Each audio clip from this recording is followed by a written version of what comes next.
Rintik hujan malam ini begitu sendu. Airnya jatuh, mengempas genting tua rapuh yang masih terpampang perkasa di atas rumah. Mengguyur seluruh hamparan tanah di sekitar dinding tinggi yang entah sejak kapan berdiri. Dingin. Terasa dingin ketika semua yang terlihat hanyalah sunyi. Sunyi yang semakin membebani tubuh seorang gadis yang terkulai lemas di atas ranjang sedari tadi. Hujan mulai lelah, namun lilin itu masih bergoyang meski tinggal setengah badan. Gadis itu masih tersenyum, tapi matanya mulai menurun. Tatapannya tak seperti tadi, kini mulai sendu dan hampir meredup.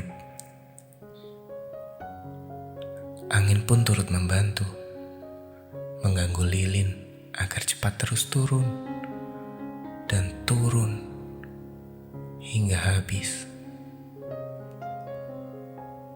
Rintik hujan masih berseru.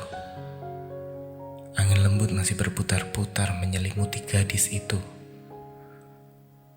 Cahaya lilin semakin lama semakin meredup, menambah remang kamar itu. Nyaringnya hujan semakin menghilang.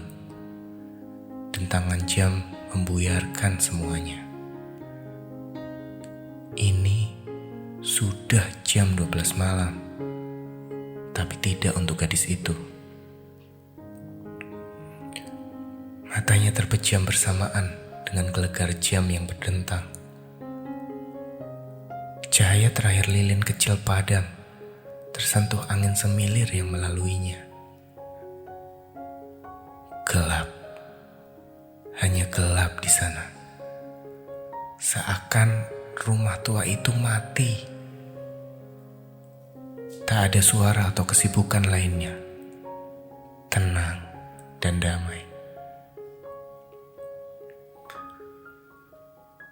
Sebuah langkah memecah keheningan. Bahkan ibu harus berteriak agar anak kecil ini tidak jatuh saat berlarian.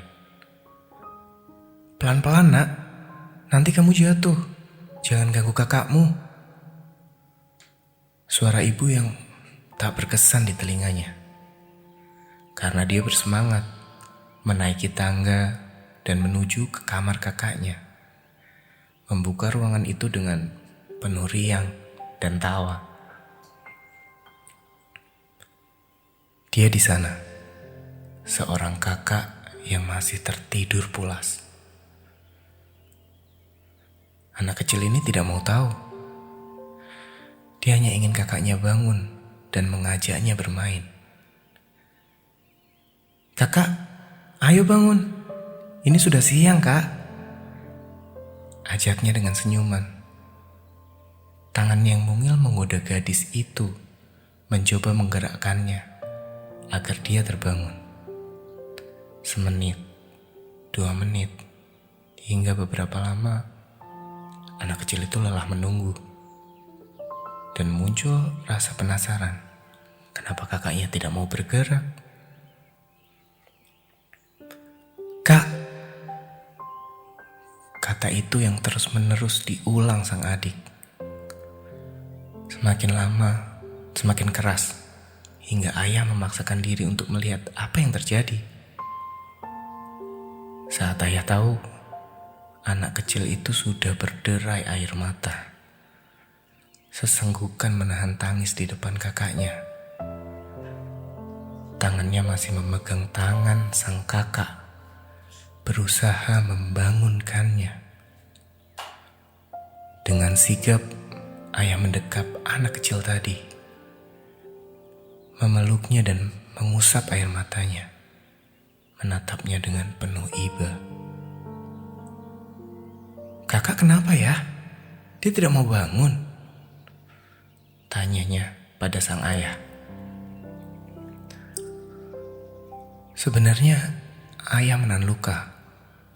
Tapi dengan wajah tersenyum, ayah menjawab, "Kakak sudah tertidur pulas sekarang. Kakak tidak akan bangun lagi. Dia akan bahagia, nak. Dia tidak akan kesakitan lagi." Anak kecil itu menangis, memeluk ayah yang baru saja mendekapnya. Ibu berlari ke atas, mencemaskan kenapa ada suara tangisan. Berlinang air mata saat melihat putrinya terdiam manis di atas ranjang. Mencoba tegar merangkul anak dan suaminya.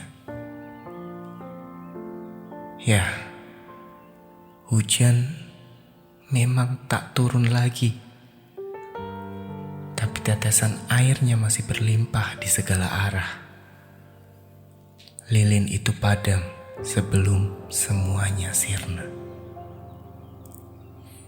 meninggalkan asap yang sedari malam menemani sang gadis.